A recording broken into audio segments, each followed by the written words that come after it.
The picturesque village of Norfolk nestles along U.S. Route 44 in the foothills of the Berkshire Mountains, 5 miles south of Massachusetts and 20 miles east of New York State. This area is part of the Litchfield Hills of Connecticut. At 1,230 feet, Norfolk has the highest elevation for any post office in Connecticut. Norfolk is affectionately called the icebox of Connecticut because of its severe winters and cool summer days. Cross-country skiing, ice fishing, and the Norfolk Curling Club provide winter highlights. In the summer, some people call Norfolk the Music Box of Connecticut because, in addition to Infinity Hall, named Best Music Hall in New England, Norfolk plays host to the Yale Chamber Music Festival each year in July and August. Concerts and recitals are presented in the historic Music Shed. The town of Norfolk was founded in 1758. The Norfolk Historic District, listed in the National Register of Historic Places, includes the village center with several historic buildings surrounding the village green. At the south end of the green stands an 1889 fountain designed by Stanford White, with metal sculpture by Augustus St. Gaudens. On the east side of the green stands the Norfolk Historical Society and Museum, formerly an academy building built in 1840. At the north end of the green, along U.S. Route 44, stands the russet stone and terracotta tiled roof of the Norfolk Library, founded by Isabella Eldridge. Adjacent to the library is the former Petabone Tavern. Across from the tavern, at the northwest corner of the green, stands White House, a mansion built in 1801 by Joseph Battell, one of Norfolk's most prominent figures. White House was expanded multiple times by succeeding generations of the Battell family. A large white frame meeting house, built in 1813, stands just south of White House and holds worship services for the Church of Christ. Across from the fountain, at the southwest corner of the green, stands Battell House, the former homestead of the noted Reverend Joseph Eldridge, third minister of the Church of Christ. Today, the building serves as studio, student dining room, and box office for the Yale Chamber Music Festival. Standing between Battell House and the meeting house is a beautiful gray stone building known as Battell Chapel. Hello, my name is Nels White, and it's my pleasure to welcome you to a virtual tour of Battell Chapel, showing you some of its beautiful stained glass windows. I'm a member of the Church of Christ here in Norfolk, and it's been my pleasure over the years to help share our historic chapel with many groups of tours and many individual visitors. Each visitor from the tour gets a brochure when they come to visit. It describes the history of the chapel and, of course, its magnificent stained glass. We hope that someday you'll be able to come to Norfolk and see our stained glass in person. Many visitors would like a remembrance of their experience, so we offer a few items for sale. We have some beautiful note cards that describe the windows, the Tiffany windows. There's a box of 12. For something smaller, we have a postcard which features all 5 windows. And for those really interested in the history, we have a couple of books, one about the history of Norfolk and the other about the history of the church. Both prominently feature Battell Chapel and the stained glass windows. All proceeds go toward maintenance and restoration of the stained glass. Since its dedication in 1888, Battell Chapel has served as a venue for many kinds of church and community events and activities. Throughout the year, people come for exercise classes, concerts, receptions, community markets, and occasionally for a worship service. The 1813 white meeting house next door serves as the usual place of worship for the Church of Christ, a congregational church affiliated with the United Church of Christ. In 1887, Urania Battell Humphrey, shown in this 1872 photo, engaged the well-known architect J. Cleveland Cady to build a stone chapel as a gift to the church and community in memory of her parents, Joseph and Sarah Battell. She had grown up in Norfolk, but later moved to Brooklyn, New York, where she was now the widow of former Congressman James Humphrey. Urania's father, Joseph Battell, shown in this 1839 portrait, came to Norfolk in 1792 at age 18 to open a small store. He soon proved to be a shrewd businessman, moving the store next to the Hartford-Albany stage stop at the Petabone Tavern. In 1801, he was successful enough to build himself a new house across the road from the tavern and store. It was one of the biggest houses in town and was painted white, thusly named White House. It was located just north of the original 1761 meeting house of the Church of Christ, where Joseph was a faithful member. In 1805, Joseph married Sarah Robbins, shown in this 1846 photo, daughter of Reverend Emmy Robbins, the original minister of the Church of Christ and its longest-serving minister, 52 years, from 1761 until his death in 1813. Joseph and Sarah raised 9 children as Joseph continued to achieve commercial success in many ventures, supplying farm products to stores in Connecticut and New York's Hudson River Valley, hauling freight around the area, operating a toll road through Norfolk, and managing real estate investments in New York, Ohio, and Indiana. Joseph died in 1841 and Sarah in 1854. Construction of Battell Chapel began in 1887, using mostly local materials and employing both local and out-of-town craftsmen. Granite was quarried in North Norfolk. White oak was used for the beautiful interior support posts and woodwork. Cady's Romanesque revival design for the building was unusual in that the stage and pulpit were located at the back on the west wall, and the apse area at the other end was used as a parlor anteroom as people entered through the bell tower. Large pocket doors opened from the parlor into the spacious meeting area of the chapel. David Maitland Armstrong was chosen to supply the stained glass for the chapel. Armstrong, along with John Lafarge and Louis Tiffany, were pioneers in the new medium of opalescent stained glass. Armstrong had been a co-worker with Tiffany before founding a competing company. The chapel side windows show some of the attractive colors and textures in opalescent glass design for which Armstrong had become well known. Armstrong also supplied stained glass with similar designs for Norfolk's Isabella Eldridge Library, constructed in 1888. Tragedy struck in the fall of 1887 as Urania Battell Humphrey fell ill and passed away. Her family, both siblings and children, were determined to see the project completed. Urania's son-in-law, Dr. Charles U. Shepard, had Armstrong create special stained glass windows at the west end of the chapel above the stage to honor Urania Battell Humphrey. The chapel was dedicated in December of 1888. The 3 magnificent windows above the pulpit area reflect the triune statement on the Battell's memorial plaque. Pinks and purples are prominent in the complex abstract design of the window. The beautiful colors, texture, and luminosity of each figure are achieved entirely through the use of different types of opalescent glass, rather than through an artist's painting or the use of solid color glass as seen in earlier religious stained glass. The only painting seen in these windows is the lettering in the bottom sections. It was only after Urania's death that the family was able to give her credit for her wonderful gift by adding her name to the side panels. Please note the scripture shown at the bottom of the center panel. We will hear of it again later in the tour.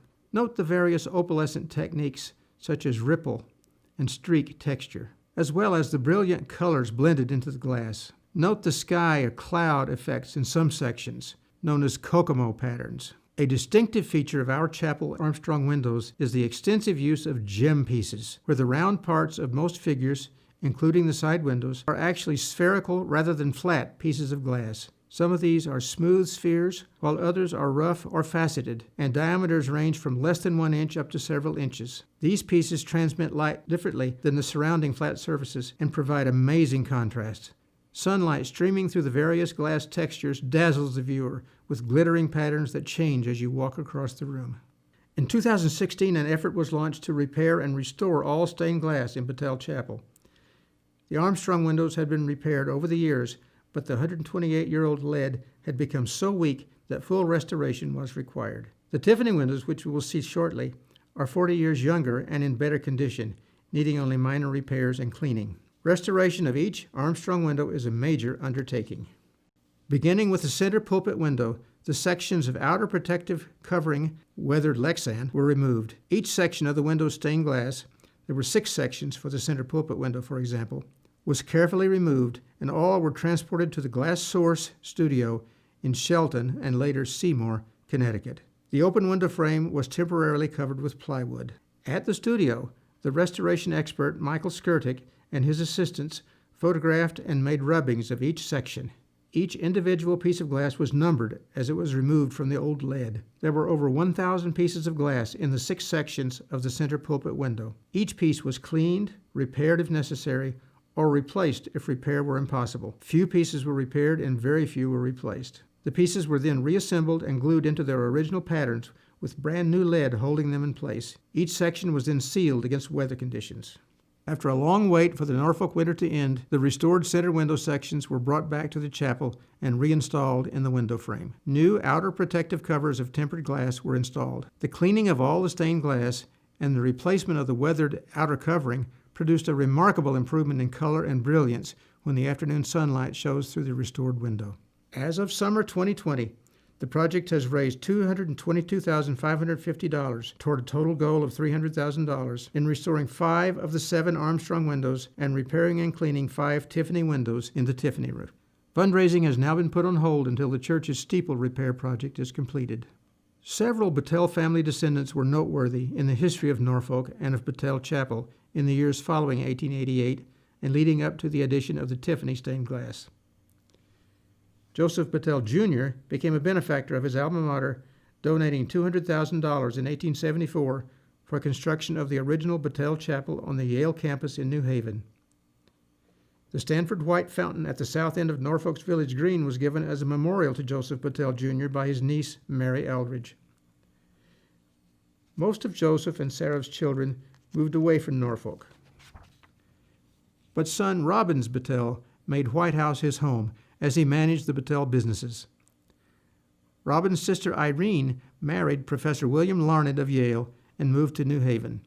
Irene was quite gifted in music and used Battell family funds to establish the Department of Music at Yale. Her influence led to the naming of noted organist Gustav Steckel as the first Battell professor of music at Yale. The Steckel family became good friends with the Battells in Norfolk, and their son Carl eventually became secretary to Robbins Battell. Hello, I am Marie Sivko, and I am also a member of the Church of Christ here in Norfolk.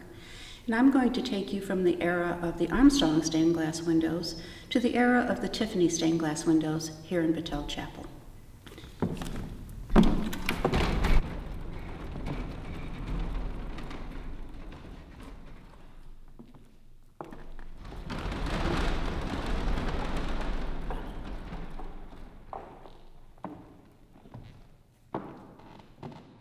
For 40 years after the dedication of the chapel in 1888, the bell tower entry opened into a room called the Parlor. The Parlor was separated from the larger chapel meeting area by large pocket doors and had 5 plate glass windows in a semicircular wall facing the village green. It also had a fireplace. In 1928, a change came to Battell Chapel that would make it a leading attraction for future generations of tourists in Norfolk. The Parlor became known as the Tiffany Room due to the benevolence of a granddaughter of Joseph and Sarah Battell. Ellen Battell's mother died shortly after Ellen's birth, and she was raised in White House by Father Robbins Battell and Aunt Anna, who never married.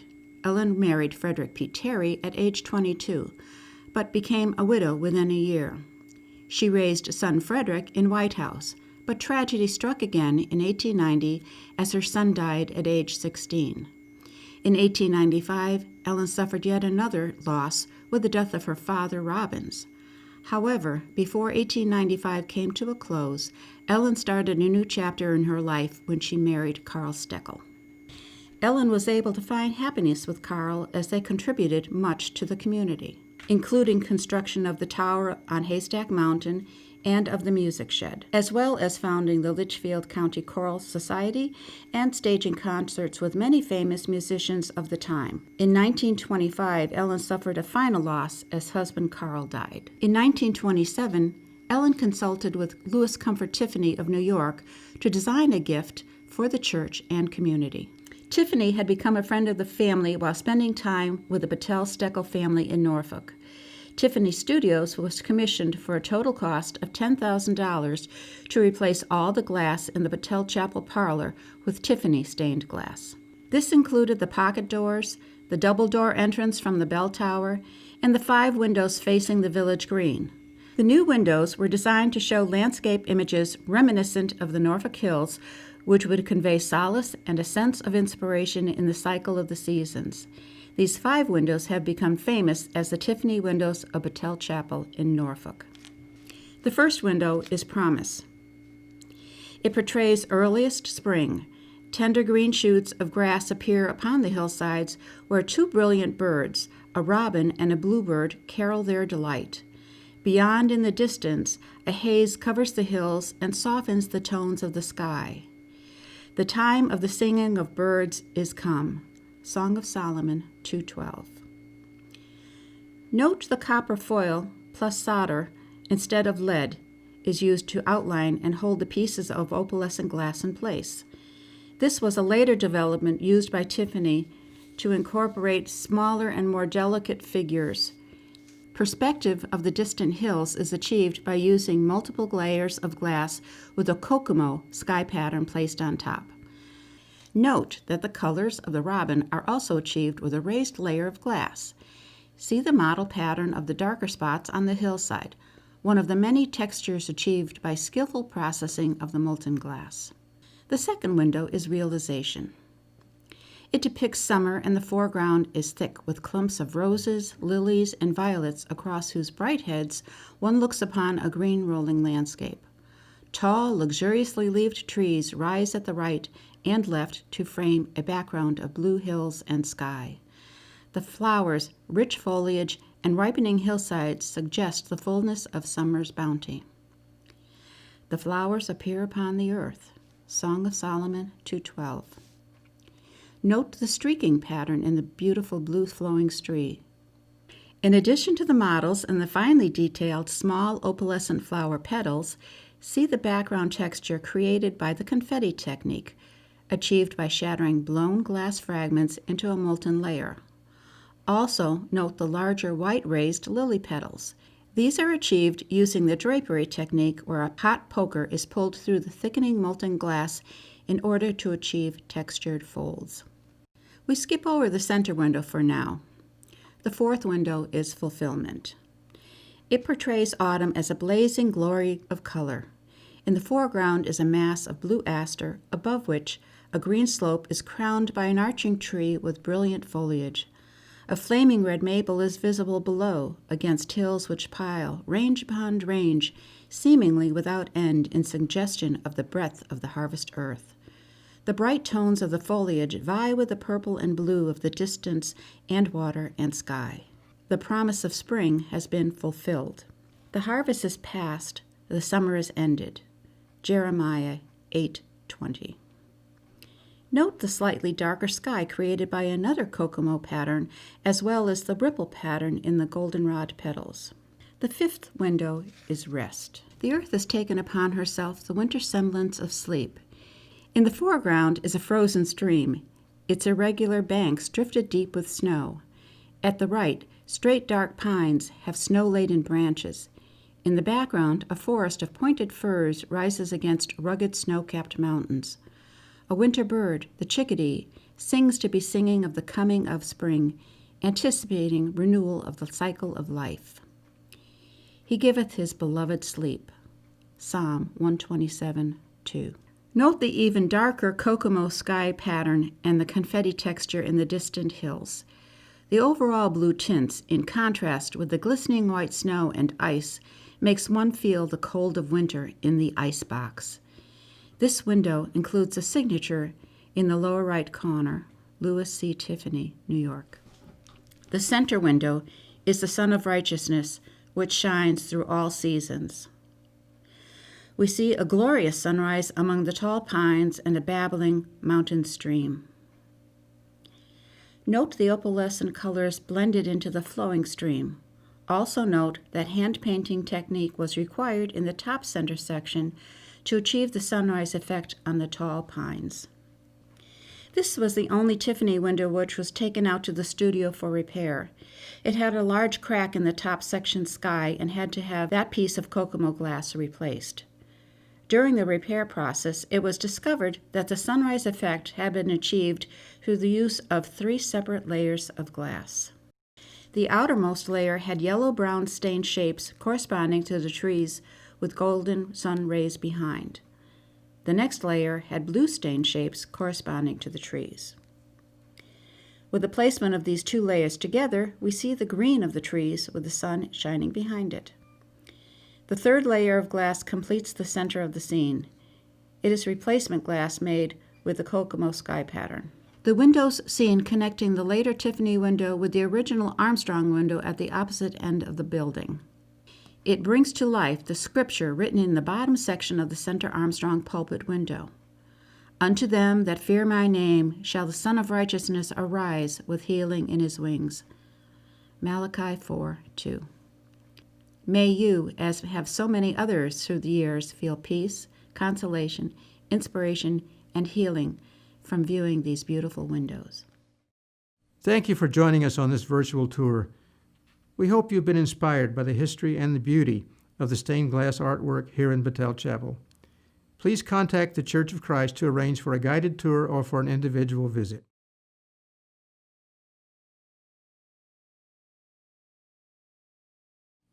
Donations are gratefully accepted and will be applied directly toward maintenance and restoration of the stained glass windows. Thank you very much.